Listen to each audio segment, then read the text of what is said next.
कि परम पूज्य बाबा साहब विद्यालय में एक ऐसी चीज थी जिसको बाबा साहब देख सकते थे लेकिन छू नहीं सकते। वो था पानी का घड़ा। जब बाबा साहब प्यासे होते थे या जब सेवा देने का काम किया तो परम पूज्य बाबा साहब को उस समय भी अपमानित होने का काम।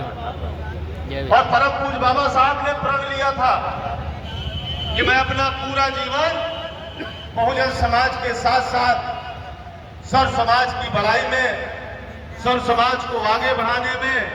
परम पूज्य बाबा साहब ने प्रण लिया। और पूरे जीवन भर परम पूज्य बाबा साहब ने गरीबों, मजलूमों, सर्व समाज के गरीब लोगों को आगे बढ़ाने का था। मेरे साथियों, सोचो कि वही परम पूज्य बाबा साहब जिनको इस भारत देश की सामाजिक व्यवस्था में सम्मान से पढ़ने लिखने का अधिकार नहीं मिला, ठीक से रहने का अधिकार नहीं मिला, सम्मान नहीं मिला,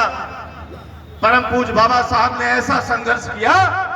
कि एक वक्त आया, मैं इस बात को सदन के अंदर भी सीना चौड़ा करके कहता था और बाहर भी कहता हूं कि जिस हमारे परम पूज्य बाबा साहब को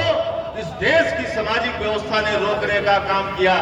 अगर आज वही भारत देश चलता है तो हमारे उन्हीं बाबा साहब के लिखे संविधान की बदौलत चलता है। ये इतिहास बाबा साहब ने, जय भीम।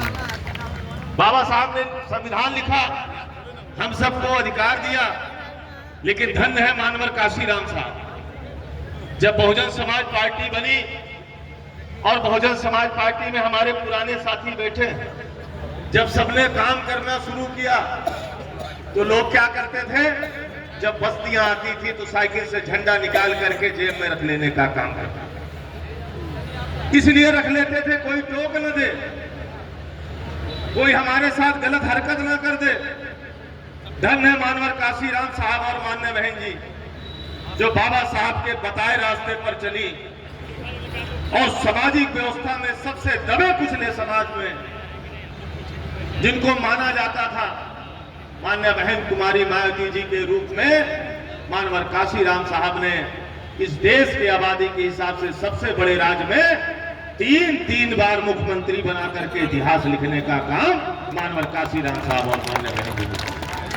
और मेरे साथियों, जब मानवर काशीराम साहब हमारे बीच से चले गए